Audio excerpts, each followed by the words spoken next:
갓 돌이 지난 아기가 부모와 식당에서 밥을 먹다가 조현병 환자의 묻지마 폭행에 뇌진탕을 입었습니다. 그런데 가해자 측 맞고소로 아이 아빠 역시 검찰에 넘겨졌는데요. 무슨 일이 있었던 건지 황보혜경 기자가 전해드립니다.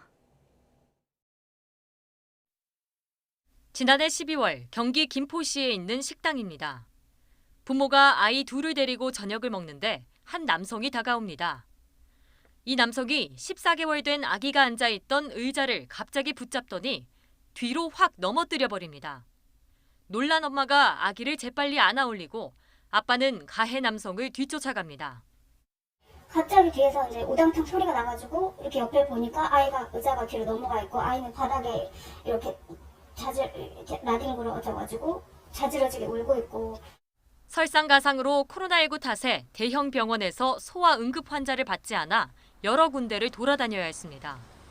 어렵게 찾아간 병원에서 아이는 결국 뇌진탕 진단을 받았습니다. 겨우 CT 촬영을 이제 해가지고 결과를 이제 보게 된 거죠. 뇌진탕 3주 진단 받았어요. 이제 그 이후에 아이가 자다가 한 번씩 이렇게 깨가지고 비명을 지르면서. 가해자인 20대 남성 A씨 부모가 자신의 아들이 조현병 환자라며 선처를 부탁했습니다. 하지만 아기 상태를 고려해 A씨를 경찰에 고소했습니다.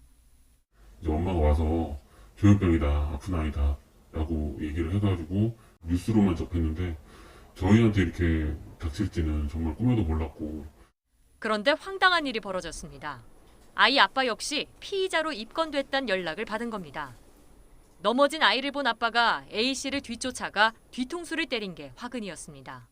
제가 기억하기로는 머리를 한 2차례 정도 때린 것 같고요. 적반하장식으로 저도 똑같이 가해자로 몰아서 이렇게 고소를 했을 때 좀 기가 막혔고요.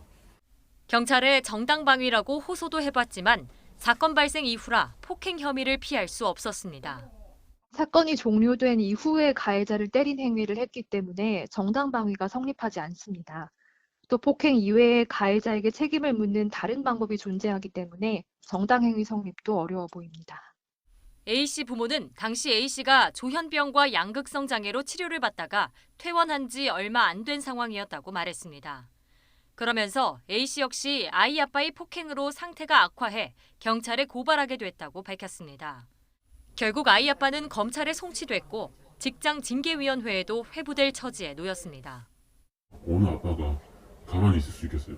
제가 이성을 잃고 그렇게 했는데 그것 때문에 저희 딸이 피해가 좀 미치는 것 같아서 좀 자책감이 듭니다.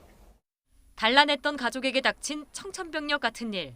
아이 부모는 이제 기나긴 법정 싸움을 준비하고 있습니다. YTN 황보혜경입니다.